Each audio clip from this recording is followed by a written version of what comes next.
નમસ્તે વિદ્યાર્થી મિત્રો, આપ સૌનું સ્વાગત છે પ્રદ્યુમ્ન પાઠશાળામાં.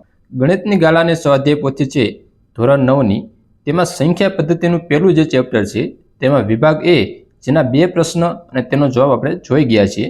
અને આ વિડીયોમાં આપણે ત્રીજો પ્રશ્ન જોવાના છીએ કે કોષમાં આપેલા વિકલ્પોમાંથી યોગ્ય વિકલ્પ પસંદ કરીને ખાલી જગ્યા પૂરો એમ કે. પ્રથમ પ્રશ્ન, કૌંસમાં -2 પ્લસ વર્ગમૂળમાં 3, અને અહીંયા પણ કૌંસમાં -2 અને માઇનસ વર્ગમૂળમાં 3 એમ કે આ પ્રમાણે આપને આપેલ છે એમ કે. તો અહીંયા આ પ્રમાણે થશે, જે 2 અને 2 બંને આ બાજુ છે તો અહીંયા થઈ જશે 2 નો વર્ગ એમ કે. પછી અહીંયા પ્લસ અને માઇનસ છે, અહીંયા જો માઇનસ માઇનસ કેવા થઈ ગયા તો કે પ્લસ થઈ ગયા, અને અહીંયા પ્લસ અને માઇનસની નિશાની આપેલ છે તો અહીંયા થઈ જશે માઇનસ. ત્યારબાદ વર્ગમૂળમાં 3 અહીંયા અને વર્ગમૂળમાં 3 અહીંયા પણ આપેલ છે, તો અહીંયા કરીશું વર્ગમૂળમાં 3 નો વર્ગ એમ કે. તો અહીંયા શું જવાબ આવશે, તો અહીંયા આ પ્રમાણે જવાબ આવશે, 2 નો વર્ગ થશે 4, અહીંયા વર્ગ અને આ વર્ગમૂળ બંને ઉડી જશે એટલે અહીંયા આવી જશે માઇનસની નિશાની અને અહીંયા આવી જશે 3 એમ કે. 4 માંથી 3 જાય તો જવાબ આવશે 1. તો અહીંયા જે ખાલી જગ્યા છે તેમાં આપણો જવાબ આવશે 1. પ્રશ્ન 2, જો x ની m ઘાત -2 બરાબર 1 હોય તો m બરાબર કેટલા હોય? તો અહીંયા થશે x ની માનો કે આમ હોય તો m બરાબર 2, તો એમની જગ્યાએ માનો કે 2 હોય, એમની જગ્યાએ શું હોય, એમની જગ્યાએ 2 હોય અને આ -2 એમ કે. તો 2 માંથી 2 જાય તો કેટલા વધે, તો કે 0.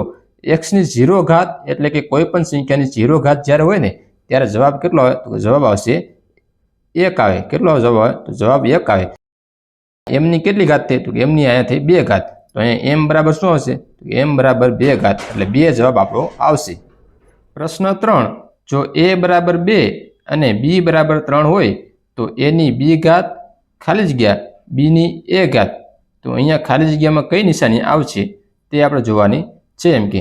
અહીંયા માનો કે a ની b ઘાત આપેલી છે અને અહીંયા ખાલી જગ્યા, અને અહીંયા b ની a ઘાત આપેલી છે. તો a ની b ઘાત એટલે a આપણી પાસે શું, તો a આપણી પાસે 2, તો 2 ની b ઘાત એટલે 2 ની b ઘાત એટલે 3, અહીંયા ખાલી જગ્યા રાખો, અને b એટલે કે 3, અને 3 ની કઈ ઘાત, તો કે a ઘાત, a એટલે કે 2 એમ કે. તો 2 ની 3 ઘાત એટલે 2 કેટલી વખત, તો કે 2 3 વખત આવે, આમ કરો તો 2 ગુણ્યા 2 ગુણ્યા 2 એમ કે.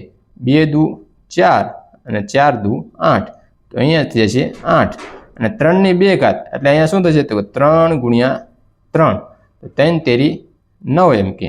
હવે જો મિત્રો 8 9 કરતાં કેવા છે, નાના એમ કે. જો નાના હોય તો અહીંયા શું થશે, તો અહીંયા આવશે નિશાની લેસ ધેનની એમ કે. તો અહીંયા જે લેસ ધેનની નિશાની રહી તે આવે, અને અહીંયા કહેવાય આને ગ્રેટર ધેન. તો જવાબ શું આવશે, લેસ ધેનની નિશાની આવશે એટલે અહીંયા આ પ્રમાણે થશે. પ્રશ્ન 4, અહીંયા વર્ગમૂળમાં ચોથું મૂળ, વર્ગમૂળમાં ત્રીજું મૂળ અને વર્ગમૂળમાં 5 અને બરાબર 5 આપેલ છે, અને અહીંયા આપને સંખ્યા આપેલ છે. આમાંથી કયો જવાબ આવતો છે, તો કે વર્ગમૂળમાં 5 છે તો એને આ પ્રમાણે લખી શકાય, 5 ની 1/2 ઘાત એમ કે. પછી ત્યારબાદ જો તો કે વર્ગમૂળમાં ત્રીજું મૂળ 5 નું, તો અહીંયા આમ થશે વર્ગમૂળમાં ત્રીજું મૂળ 5 નું એટલે અહીંયા વર્ગમૂળમાં 5, તો અહીંયા આ પ્રમાણે થશે 5 એની કેટલી ઘાત, તો 1/2, અને ત્રીજું મૂળ એટલે શું થશે, તો કે 1/3 ઘાત એમ કે. અને અહીંયા 2 તેરી 6 એમ કે.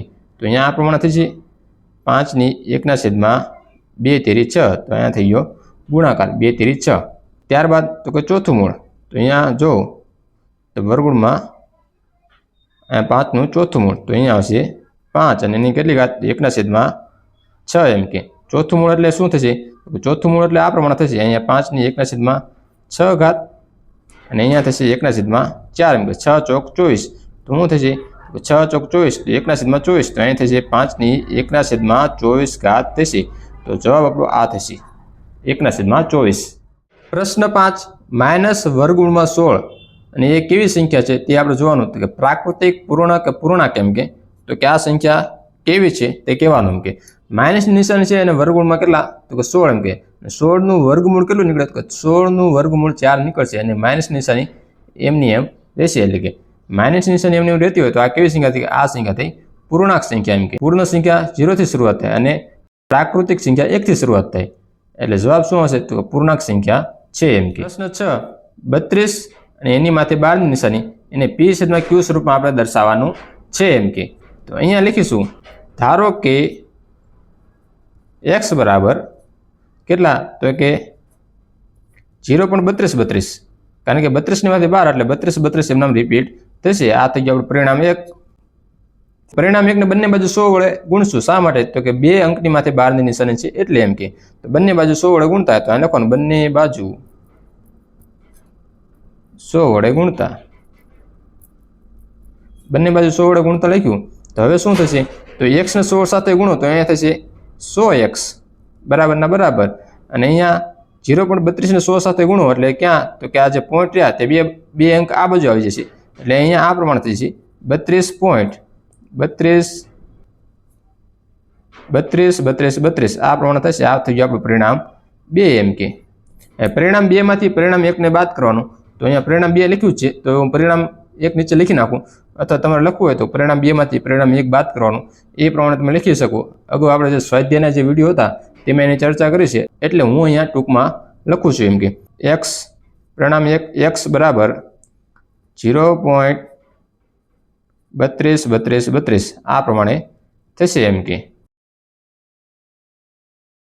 અહીંયા 100x છે તેમાંથી 1x ને બાદ કરો એટલે અહીંયા છે 99x બરાબર ના બરાબર. તો 32 માંથી 0 જાય તો 32 ના 32 એમ કે, અને અહીંયા જે 32 છે તે બધું માઇનસ થઈ જાય એટલે અહીંયા 0 આવશે એમ કે. તો અહીંયા આ પ્રમાણે થાય કે 99 રહ્યા ક્યાં જશે તો કે 99 તો કે બરાબરની પહેલી બાજુ જાય એટલે અહીં x બરાબર 32 અને 99 બરાબરની પહેલી બાજુ જાય એટલે શું થશે તો છેદમાં આવશે 99 એમ કે. તો x બરાબર કેટલા થશે તો કે 32 ના છેદમાં 99. તો અહીંયા આપણો જવાબ આવશે 32 ના છેદમાં 99. આ થઈ ગયો આપણો જવાબ. પ્રશ્ન 7 169 નું વર્ગમૂળ ખાલી જગ્યા છે એમ કે. તો 169 જોઈએ તો આપને ખબર છે 169 કોનો વર્ગ છે તો કે 13 નો એમ કે. તો અહીંયા આપણે 13 આપેલા છે, -13 આપેલા છે, 13 અથવા 13 આપેલા છે. તો હંમેશા એને 169 આપ્યા છે તો એનું ધન સંખ્યા વર્ગમૂળ નીકળશે એમ કે.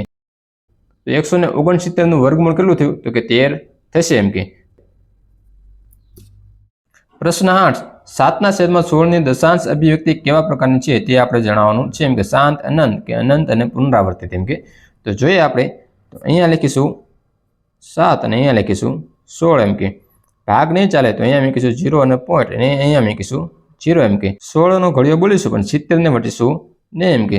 16 ચોક 64, 16 ચોક 64, 70 માંથી 64 અહીંયા આવશે 6, પછી અહીંયા મૂકીશું 0 એમ કે. 16 તેરી 48, તો અહીંયા આવ્યા 48. 60 માંથી 48 ને બાદ કરો એટલે અહીંયા આવશે 12 અને અહીંયા મૂકીશું 0 એટલે થઈ જાય 120 એમ કે. 16 + 112 તો અહીંયા આવશે 12 એમ કે. 120 માંથી 112 ને બાદ કરો તો અહીંયા આવશે 8 એમ કે, અને અહીંયા આવશે 0 એમ કે. 16 × 5 80 તો અહીંયા થઈ ગયા 80, 80 માંથી 80 જાય એટલે 0 એમ કે. તો આ દશાંશ અભિવ્યક્તિ કેવી હતી તો કે શાંત હતી. તો અહીંયા જવાબમાં આવશે શાંત એમ કે. પ્રશ્ન 9 નાનામાં નાની પૂર્ણ સંખ્યા કઈ છે એમ કે. જો નાનામાં નાની પ્રાકૃતિક સંખ્યા કે તો 1 અને નાનામાં નાની પૂર્ણ સંખ્યા કે તો 0. તો અહીંયા કઈ સંખ્યા આવશે તો કે અહીંયા આવશે 0 એટલે કે 0. 0 કેવી સંખ્યા તો કે નાનામાં નાની પૂર્ણ સંખ્યા. પ્રશ્ન 10 1/17 ની દશાંશ અભિવ્યક્તિમાં પુનરાવર્તિત અંકોની સંખ્યામાં વધુમાં વધુ કેટલી હોય એમ કે. 1 ને તમે 17 વડે તમે ભાગો એમ કે તો કેટલા અંકો પછી પાછી સંખ્યા પુનરાવર્તિત થશે એમ કે, એટલે કે અતિ નિર્ણય સંખ્યા આવશે એમ કે. તો અહીંયા 16 અંક પછી આવશે. આપણે જે સ્વાધ્યાયનો જે વિડીયો છે 1.3 નો 5મો દાખલો છે તે તમે જોઈ લેજો, આપણે ચેનલ ઉપર મૂકવામાં આવ્યો છે એમ કે. તેમાં દાખલો ગણેલ છે એમ કે. તો અહીંયા જવાબ આવશે 16 એમ કે. તો મિત્રો આ વિડીયો તમને કેવો લાગ્યો તેમને જરૂર જણાવજો, અને બીજા આવા જ વિડીયો જોવા માટે આપણી આ જે ચેનલ રહીને એને સબસ્ક્રાઈબ કરી લો, કારણ કે ધોરણ 9ના તમામ વિડીયો અહીંયા આ ચેનલ ઉપર મૂકવામાં આવશે એમ કે. બીજા વિડીયોમાં ફરીથી મળીશું. જય હિન્દ, જય ભારત.